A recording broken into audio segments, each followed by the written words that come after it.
Այն օտարերկրացիները, որոնք իրենց երկրում պաշտպանություն չեն գտնում, ենթարկվում են հետապնդման, հայացքների, սոցիալական որևէ խմբի պատկանելության կամ էթնիկ ծագման պատճառով ապաստան են հայցում նաև Հայաստանում։ Մեր զրուցակիցը, որ ընտանիքով է Հայաստան եկել, համաձայնեց պատմել իր պատմությունը։ Եկել եմ այստեղ նոր նպատակներով, հույսով, որ իմ երեխաներն այն կյանքը չեն ունենա, ինչ ես եմ ունեցել։ Շատ ձգտումներ է ունեցել, որոնք այդպես էլ չի կարողացել իրականացնել։ Չեմ կարողացել ընտրել այն մասնագիտությունը, որ ցանկացել եմ, չեմ կարողացել ընդունվել համալսարան։ Հուսով եմ, որ Հայաստանում երեխաներս կկարողանան նոր կյանք ստեղծել, իրենց երազանքներն իրականացնել, ավելի ազատ եւ հանգիստ ապրել, ոչ թե իմ ճակատագիրն ունենալ։ Իրանից, Ուկրաինայից, Ռուսաստանից, Աֆղանստանից, Եմենից են այս տարի ավելի շատ Հայաստանում ապաստան հայցել։ Առաջին կիսամյակում ընդհանուր 360 ապաստան հայցողները 32 երկրից են եղել։ Այս տարի փախստական է ճանաչվել 94 անձ։ Ենթադրվում էր, որ Իրանում ստեղծված իրավիճակը հանգեցնելու է այդ երկրից դեպի Հայաստան հոսքերի ավելացմանը, սակայն հոսքերի մեծացում չարձանագրվեց։ Անդրադառնալով ընդհանրապես ապաստանի համակարգին, Միգրացիայի եւ քաղաքացիության ծառայության պետի տեղակալը նշում է, որ այն չարաշահվում է աշխարհում։ Պատճառն այն է, որ սա թերևս միակ հնարավորությունն է որևէ երկիր մուտք գործելու եւ մնալու։ Մնացած բոլոր դեպքերում անձը պիտի ունենա կացության կարգավիճակ ձեռք բերի, ինչը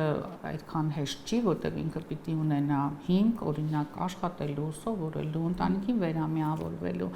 Իսկ ապաստանի համակարգը հնարավորություն է տալիս միայն ապաստան հայցելու հիման վրա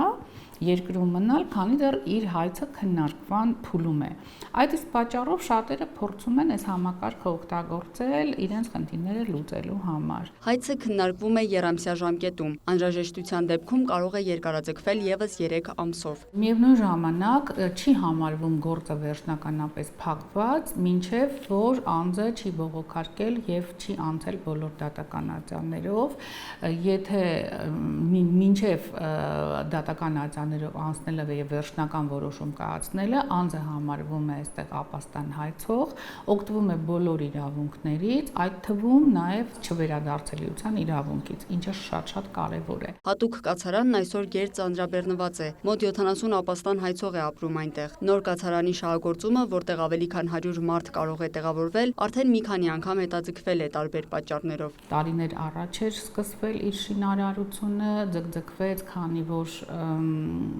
կոവിഡ്ի համաճարակը, պատերազմական իրավիճակը, այդ բոլորը հետ գցեցին կացարանի շինարարությունը, բայց արդեն իսկ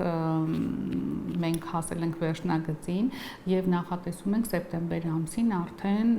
կացարանը վերջնական շահագործել։ Դավթյանը վստահեցնում է, ենթակառուցվածքների հետ կապված բոլոր խնդիրներն արդեն լուծված են։ Լիանա Խաչատուրյան, Հովհաննես Քյոսեյան, լուրեր։